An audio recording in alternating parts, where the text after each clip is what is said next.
Hello, this is Ron Stallworth calling. Hey guys, so welcome back. Today we're going to be taking a look into what we're wanting to read for, I was going to say January, for February. Oh my gosh, new month, new me. You guys, that January TBR, I knew I was getting it over my head a little bit. As I was saying, if we could flash back to, I could read this, and I could read that, and I could read this, and that, and this. You could read this, and you could read that, and you could read but yeah, so as you saw, I was taking a lot of material on my plate, and I was not able to eat it all up. So for this month, I do have another big challenge to try to read as many books as I possibly can. I already know that I want to get to specific books for this month because I just it's February and I wanted to do like a little bit of a revamp in regards to what I was reading. Last month was novels and fictional works and superheroes. We're gonna do superheroes again this month. But yeah, it was a lot of fun and lighter topics, but this month we're gonna ramp it up a little bit and kind of go into the political spectrums, the autobiographies and the nonfictions and the tougher topics, honestly. So one of the very first books that I know I want to read, and it's a big book. It's gonna be Roots by Alex Haley. Oh my god. Yeah, so we're gonna go get that book pretty much right now. This has been sitting by my bedside under this gorgeous Arsted lamp right here. This is a new edition. That's not gonna stay here. But yeah, oh my gosh. Yeah, I'm so excited for this. Oh my gosh, look how gorgeous. Roots by Alex Haley. Huh? Do you see how thick this is though? Like, somebody help me with this, please. So I'm trying to think of the next book I really would like to read since it's such a cold month still. I'm thinking of this particular book that I did want to read in the fall, but I'm like, why the heck not read it now? So I actually want to read The Lovely Bones. So we're going to go to my white bookshelf, which is right there. Oh my gosh. Can I tell you how much I love this corner of the apartment? Stay tuned for an apartment tour. It's going to be quite thorough and detailed and epic, I think. I love this space. I just, oh my gosh. I did all of this. I designed it. And I sourced every single bit of material here. But yes, let's go to my white bookshelf to go see what we can find in regards to The Lovely Bones. I think it's in the blue section in this rainbow little area that I did. So yeah. Is anybody else an ABBA fan? Love ABBA. So yeah, we got my gorgeous white bookshelf that you guys have seen before. And down here are some epic books. And yes, here it is. The Lovely Bones by Miss Alice Sebold. Okay, so we're back in one of my favorite spots actually to record, which is on my bed. And I always go, and behind me is a, but you can't see that because of the glare. What's on my face are the little flowers from the lace curtain, you know. So yeah, I picked up The Lovely Bones by Miss Alice Sebold. I did go over a little bit of what this was, a lot of it actually, in my 2022 reading goals. I will put that in the cards. But yeah, I just was feeling the need for very cool and somewhat of sad. I'm feeling the need for a little bit of a drama and sad kind of book. So yeah, I just know that that story was quite like a sucker punch, you know. The idea of losing a child to via kidnapping. I'm curious. I'm finally going to read this. And remember, I did say that there was like hinting and inferences to possibly necrophilia. So I'm very curious to know if that's actually in the book. We're following Susie Salmon, who has been kidnapped by this guy named Mr. Harvey. And I think she's also murdered and killed by this guy. And her family is basically, you know, they get the news and it's not good. It's not looking very good for her. So I'm so excited for The Lovely Bones. We're adding that to our January pick as well. Can someone please tell me where my Malcolm X book is? I wanted to read that for February too, but I have no clue where he is.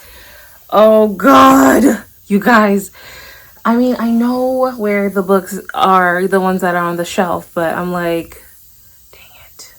I don't know where this little book is. And that's making me a little frustrated because I'm like, production has stopped until you find this book. I wonder where it is. I don't know.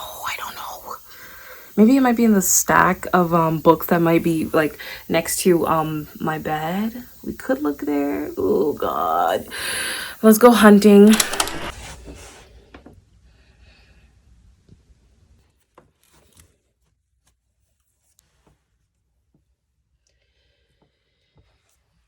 So it's not in the stack.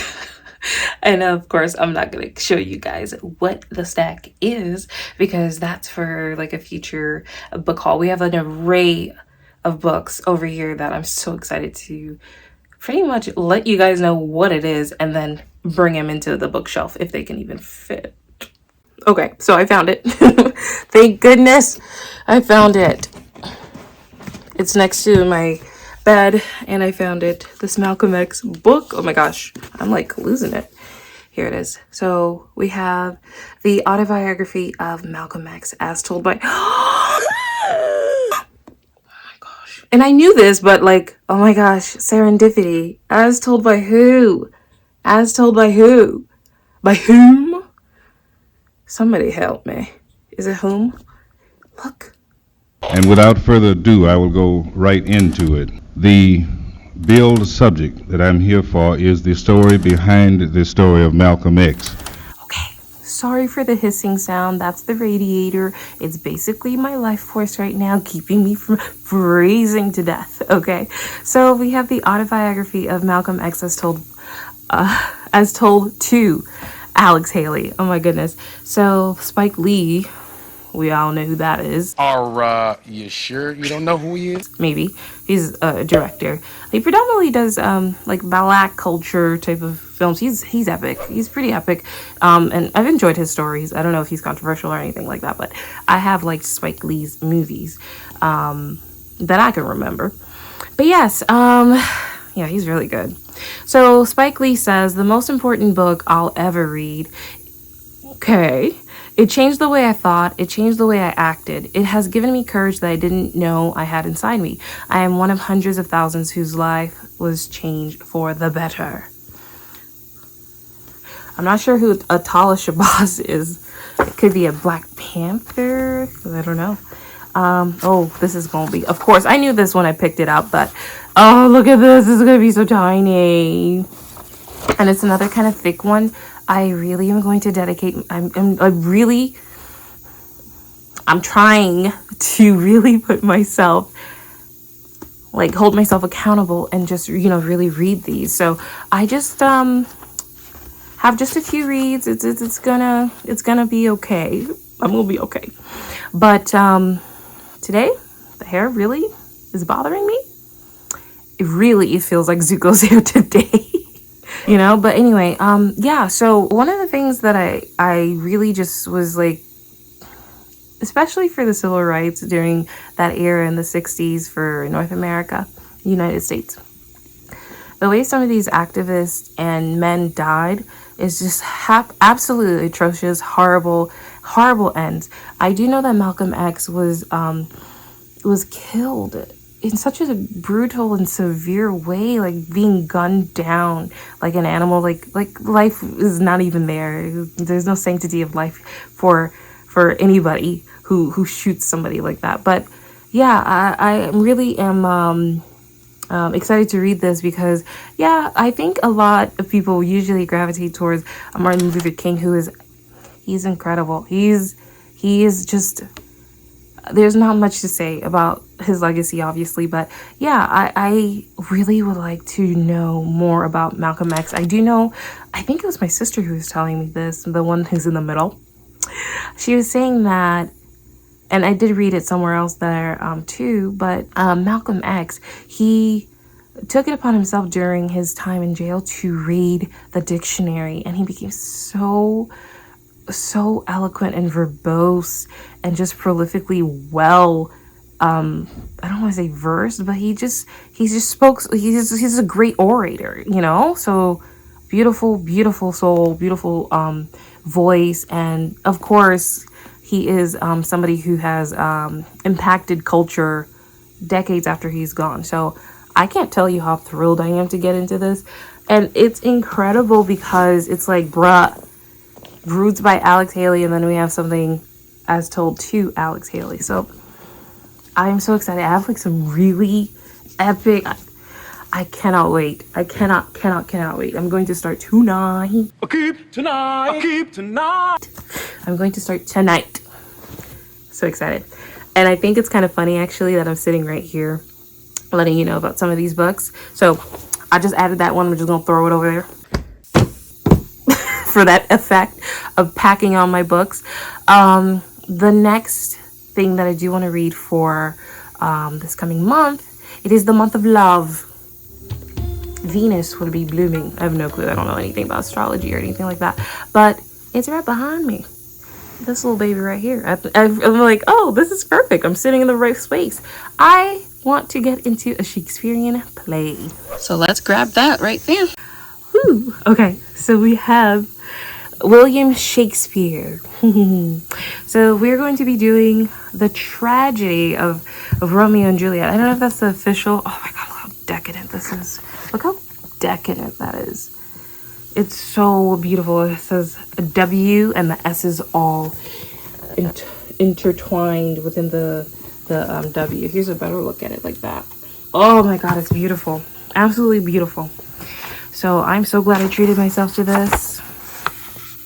I'm so happy about that. Oh my god, look how it's reflecting on my face. Yeah, so I believe it's called The Tragedy of Romeo and Juliet, unless no, they just have it Romeo and Juliet on page 245. So that's something we're going to read this month. I'm super excited to revisit this. This is a play that I have read before, but I cannot wait to get back into it. I'm so excited. Oh, this hair. Ha. Yeah, so oh my gosh, here it is. Romeo and Juliet, the Montagues and Capulets. Capulet? I think a lot of people say it quite differently, but oh my gosh. Cue the music by Prokofiev. Maybe it's Prokofiev. One of the next books that I wanted to add is this Batman one. So excited for this. So we did do Metahumans for January, the anatomy of Metahuman, and I really feel like, you know, because Superman's face was on the cover as the Vitruvian Man, he it really felt like it was a Superman book. But this time I want to get to Batman, and I have two versions: Action Comics with Superman, 80 years of his works, some selected things, and Detective Comics with Batman. These characters are just so iconic, as you can see. Absolutely love them. They're all over the apartment. Yeah, so this is just sitting here on top of the record player. We do have an apartment tour that should be coming up relatively soon, so you guys can kind of peer into all the little corners of the space and what I've done with it over the past couple of years. But yeah, we are going to get this book here. I'm so excited. And this was another birthday gift.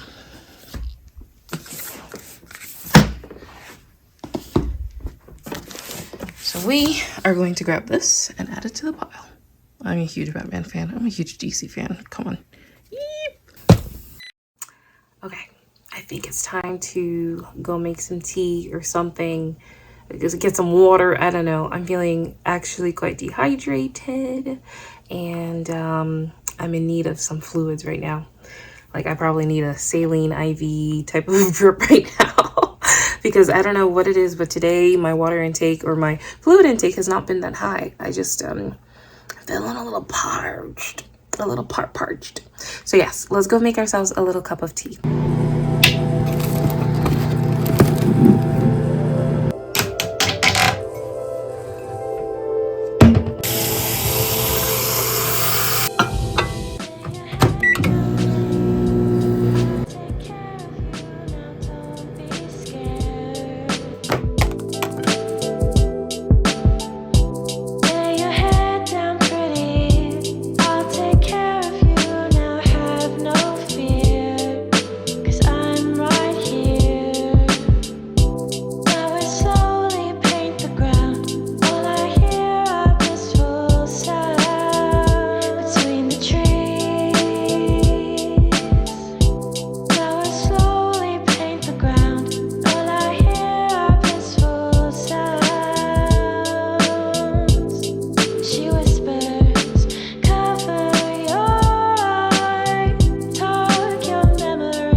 find like slim books to accompany those big, thicker works that I have over there. They're a little bit dense, so I'm looking for something slim.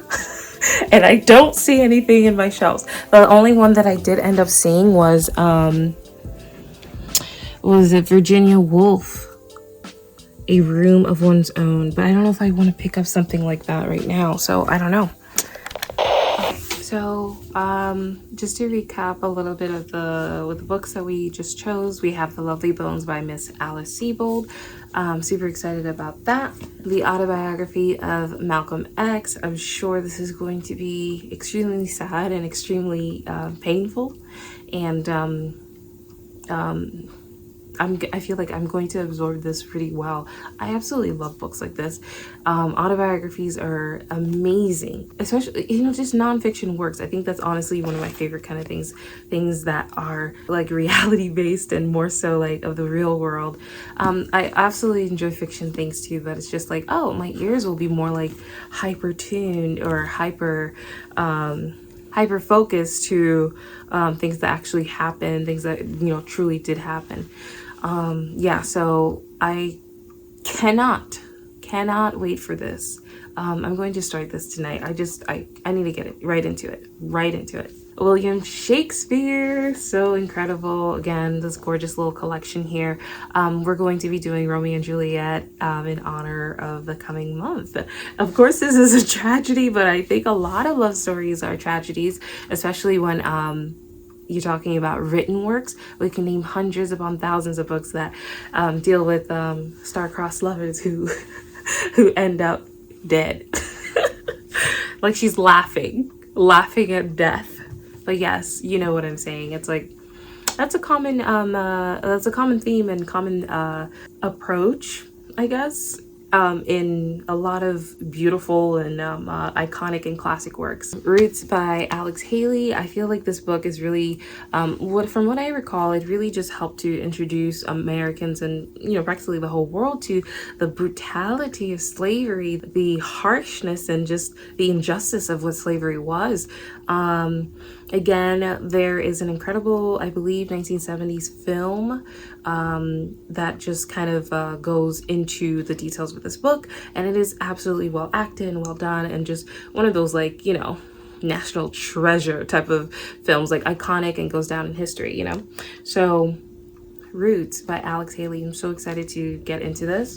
With all of that melodrama, we had to pick something a little bit, even though he is kind of a melodramatic character, isn't he? But we had to pick something a little bit fun, a little loose, a little bit I was gonna say spicy, a little bit of Monica in my life, just a little bit comical and fun and just lighthearted. And I know that Batman stories are absolutely to die for. I love Batman. He's one of probably the second most famous superhero out there. I believe Superman is I don't know if he's still considered number one, you know, with all those Marvel films that have been out there.